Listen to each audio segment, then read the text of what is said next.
அல்லாஹு ஜல்ல ஷானஹு வ தஆலா இந்த உம்மத்திற்கு ஏராளமான விஷயங்களை அல்லாஹ் தஆலா வாரி வழங்கி இருக்கின்றான்.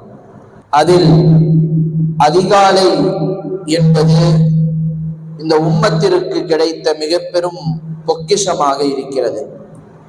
அதிகாலையும் ஃபஜ்ர் தொழுகையும் இந்த உம்மத்திற்கான மிக பெரும் பொக்கிஷமாக அல்லாஹ் ஜல்ல ஷானஹு வ தஆலா நமக்கு வழங்கி இருக்கிறான்.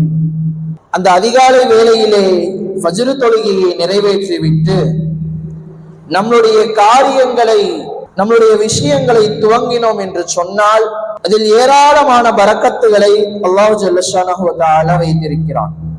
இந்த குளிர் காலத்திலே பெரும்பாலானோர் அந்த அதிகாலையினுடைய சிறப்பையும் அடைய முடியாமல், ஃபஜ்ர் தொழுகையையும் அடைய முடியாமல் சிரமத்திற்கு உள்ளாகிறார்கள்.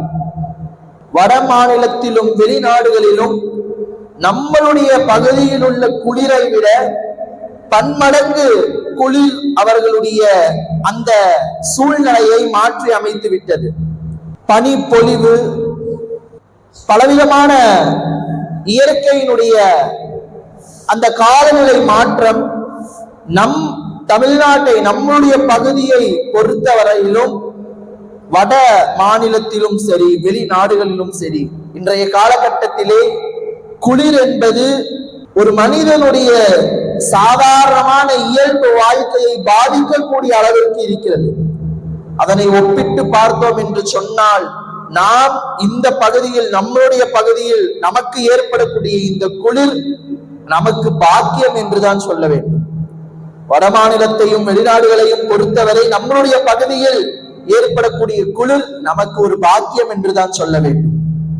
வட மாநிலத்திலே பார்க்க முடிகிறது கடுமையான பனி பொழிவு, அவர்களுடைய முழுவதுமான அந்த சாதாரணமான வாழ்க்கை, அந்த இயல்பு வாழ்க்கை அப்படியே மாறி போய்விட்டது.